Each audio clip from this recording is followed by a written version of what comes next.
Perang Amerika-Israel dengan Iran memunculkan banyak cerita soal Iran yang kita baca di media sosial. Seberapa jauh sebenarnya kita mengenal Iran? Apakah Iran setertutup itu dengan dunia luar? Kita akan bahas hal ini dengan Reza Maulana, pembuat film dokumenter yang pernah 6 tahun tinggal di Iran. Selamat siang, Bang Reza.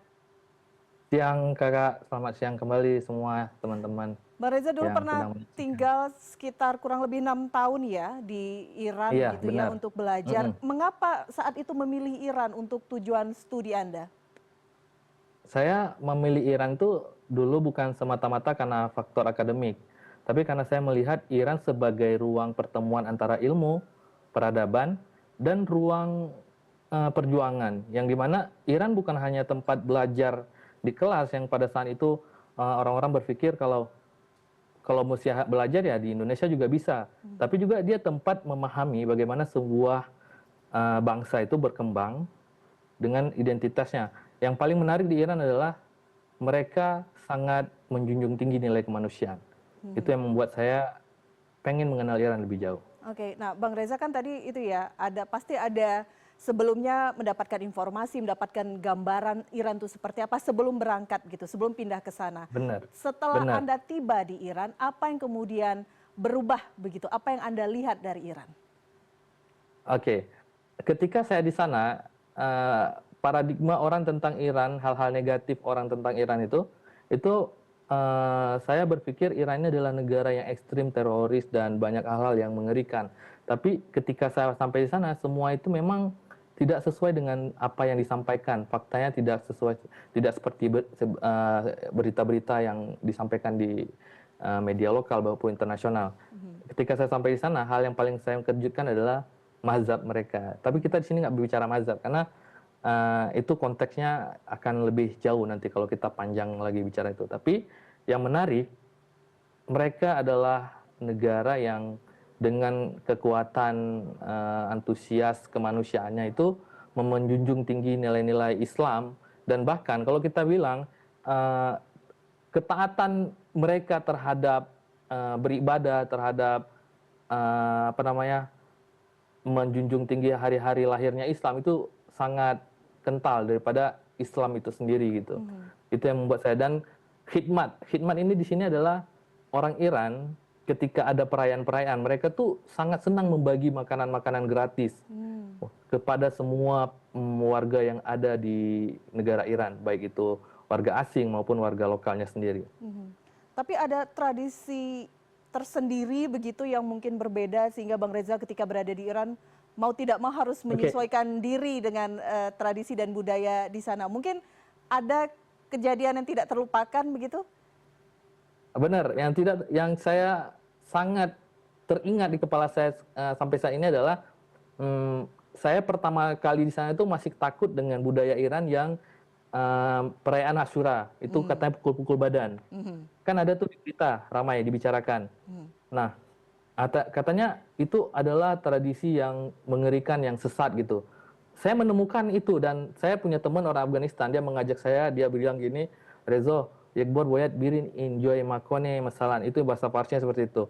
Dia bilang, Reza, kita sekali-sekali pergi ke tempat ini katanya. Nah, itu rupanya orang Iran, orang Persia sendiri nggak melakukan hal seperti itu. Memang budaya tradisi di hari Asyura pukul-pukul badan itu kan melambangkan kecintaan mereka kepada Imam Husain. Tapi kenyataan sendiri orang Persia sendiri nggak melakukan itu. Itu hanya orang-orang yang beragama terlalu ekstrim, yang cinta Iran terlalu ekstrim, dan itu yang mengejutkan bagi saya. Dan ketika mereka melakukan ritual itu, mereka itu diam-diam di bawah tanah gitu-gitu. Dan saya sangat terkejut. Dan yang kebanyakan yang melakukan ini adalah orang-orang Pakistan, Afghanistan yang di daerah-daerah dan orang Hindia. Dan orang Iran sendiri tidak melakukan hal seperti itu.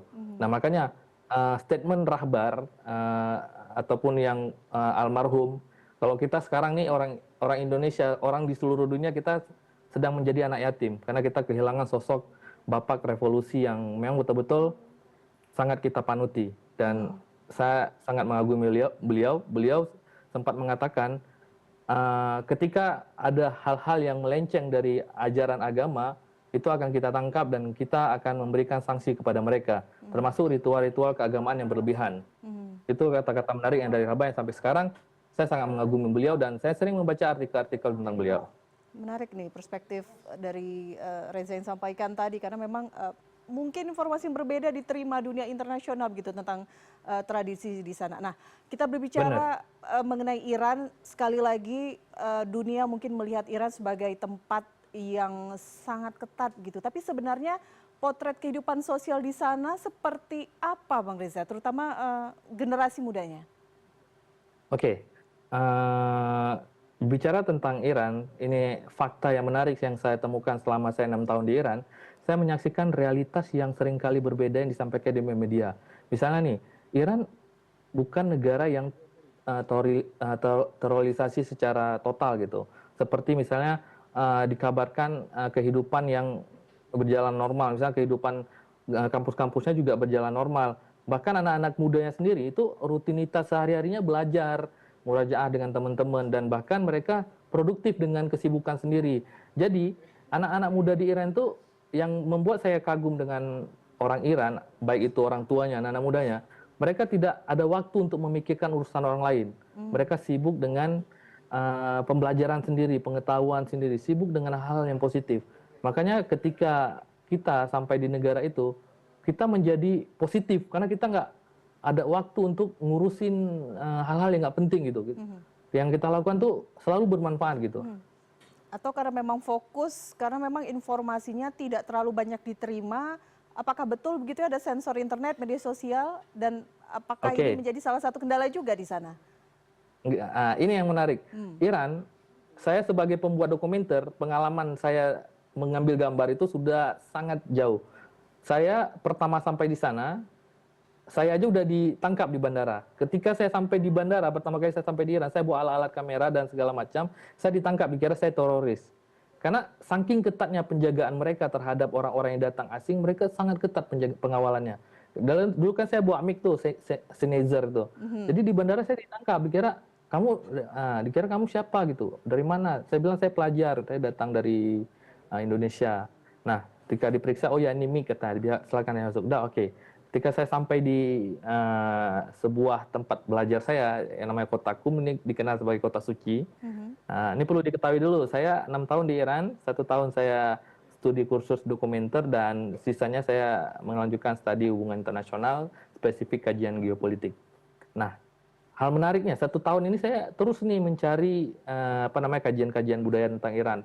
Saya mengambil momen-momen penting, misalnya tempat-tempat suci gitu. Tapi saya ditangkap, sekali saya ditangkap karena mereka bilang, kamu ngapain ngambil video tanpa izin gitu. Jadi di situ kita nggak bisa sembarangan ngambil gambar. Nah, jadi saya ditangkap, ditanya, kamu punya mujawiz nggak? Mujawiz itu kayak kita udah tersertifikasi, memang udah resmi, dia ini videografer gitu. Nah, saya belum punya itu. Jadi kamera saya ditahan. Oke, itu yang pertama kali. Nah, dan yang kedua, mereka sangat menjaga anak-anak perempuan, wanita-wanitanya. Jadi ketika saya merekam wanita-wanita yang berhijab, yang memakai cadur pakaian hitam itu saya ditangkap kedua kalinya juga. Dia bilang, kamu misalnya dia tuntut kamu di penjara, kamu bisa kena denda gitu. Ini kamera kamu saya kita dulu. Nah, 2 kali momen itu yang membuat saya berpikir, oh man, ini keren banget negara. Negara yang betul-betul bukan hanya melindungi negaranya, tapi melindungi rakyatnya. Makanya ketika kakak cari tentang Iran di media sosial, wanita Persia itu nggak akan muncul. Yang muncul wanita Afghanistan, wanita dari mana. Cuman kalau orang Persianya asli, mereka tidak terekspor di media sosial. Kalau dicari pencarian Google ya, karena mereka punya punya media sosial, punya pencarian sendiri seperti Google gitu. Mereka kalau kita lihat sama kayak Cina, mereka punya akses sendiri, YouTube sendiri, aparat gitu-gitu. Sehingga informasinya masih bisa, tapi memang sedikit berbeda dibandingkan negara-negara lain gitu ya, Bang Reza? Benar. Oke, Bang Reza, kan yang saat ini lagi ramai juga dibahas itu Selat Hormuz gitu ya. Bang Reza mungkin pernah ke sana, bisa diceritakan kepada kami seperti apa kondisi di sana, pengamanan, dan seberapa penting kemudian memang Hormuz ini? Benar. Hal yang paling menjadi perjuangan besar saya ini adalah pergi ke Selat Hormuz, karena tidak bisa sembarangan orang pergi ke sini. Dan saat itu yang saya bilang ke kakak tadi, saya 2 kali diambil kamera, dan saya mengurus mujawiz, surat izin saya sertifikasi, dan saya bekerja sama dengan lembaga kebudayaannya Iran di Teheran, dia memberikan saya fasilitas, uang untuk saku untuk berangkat. Tidak mahal, kita beli tiket kereta ke sana untuk 2 orang. 1 orang itu kalau dirupiahkan sekitar 50.000 perjalanan. Dari sini, misalnya dari Teheran ke kan tidak bisa langsung tuh ke Hormuz, kita harus menuju Bandar Abbas dulu. Nanti dari Bandar Abbas naik kapal ke Qeshm, dari Bandar Abbas bisa langsung ke Hormuz, dari Hormuz bisa langsung ke Qeshm dulu bisa 2 taraf dia. Jadi ketika saya perjalanan itu banyak momen-momen luar biasa yang saya temukan dan fakta-fakta menarik tentang wilayah Hormuz ini sendiri. Yang pertama itu Hormuz ini dikenal sebagai wilayah yang memiliki 150.000 jenis warna pasir. Kalau kakak ke sana, kalau orang-orang Indonesia ke sana, orang asing ke sana itu melihat memang beraneka ragam warna pasir. Dan yang paling menariknya, pasir-pasir yang ada di situ bisa digunakan untuk kebutuhan pokok mereka, makanan, dibuat jadi makanan. Dan karena dia mengandung garam seperti itu, dicampur sama lauk. Itu yang keren di Hormuz itu. Dan terus hal lainnya juga, di Hormuz selain penghasil minyak terbesar di dunia, juga dia penghasil garam terbesar di dunia. Karena dia ada gunung garamnya juga di sana. Oke, baik. Itu di Hormuz. Baik, Bang Reza, terima kasih sebelumnya. Ini menambah perspektif kami begitu ya, masyarakat yang selama ini mungkin hanya mendapatkan informasi dari sosial media, dari pemberitaan, tapi ini dari sisi warga negara Indonesia yang pernah berada di Iran dan berbagi perspektif. Sekali lagi kita berharap memang konflik antara Amerika Israel dan Iran bisa segera berakhir karena mau tidak mau banyak negara yang terdampak termasuk Indonesia. Bang Reza, terima kasih sekali lagi sudah berbincang bersama kami di World Now. Selamat siang. Sama-sama, siang kembali.